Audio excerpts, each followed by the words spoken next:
munaasabad xariga lagaga jarayo dhismaha cusub ee wasaaradda macdanta iyo biyaha ee gobolka Sool ayaa maanta ka dhacday isla xaruntaasi iyadoo si buuxda loo qalabeeyay xafiisyada wasaaraddaasi. munaasabadan ayaa waxaa ka soo qayb galay isduwaha wasaaradda macdanta iyo biyaha, gudoomiyaha gobolka Sool, maayarka degmada Laascaanood, taliyaha qaybta bilayska ee gobolka Sool, saraakiil ka socota hay'adda Caritas iyo waxgarad kale. ugu horeyntiina munaasabadaasi waxaa ka hadlay waxgaradkii ka soo qayb galay iyo sidoo kale mas'uuliyiinta maamulka gobolka, waxayna si weyn uga mahadceliyeen hay'adda hirgelisay dhismaha mashruuca wasaaradda macdanta iyo biyaha xafiiska magaalada Laascaanood.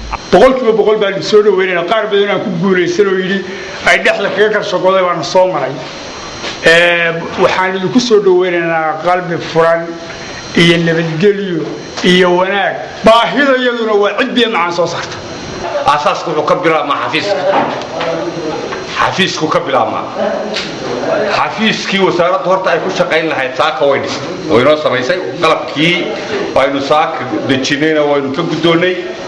waxay bilowday Caritas horta waxay samaysay xafiiskii biyaha hadii biyo soo baxaan lagu maamulo lahayd magaalada waa magaalada maxaa eeda ah bal biyaha horta maamulkoodii meesha degi lahaayeen iyo qalabkii iyo muxuu ahaa kombiyuutarradii iyo xafiisyadii iyo wixii dhan bay keentay. nabadgelyada maamulka ka hadlaya waxaan bulshooyinka gobolka Sool dibad iyo gudo معارضي محافظ ugu baaqaya in ay wixii horumar ee dalka ah laga wada qayb qaato nabadgelyada laga wada shaqeeyo. hay'ado badan baa sida la sheegay damcayna biyo iyo isku dayaan kuma guuleysan laakiin idinka horena way isku ducayneen inaad ku guuleysan doontaan haddana way isku ducayneen in Caritas soo dhawaada ee mashaariicda soo kordhiya. Cabdiraxmaan Ali Ducaale, Home Cable TV, Laascaanood.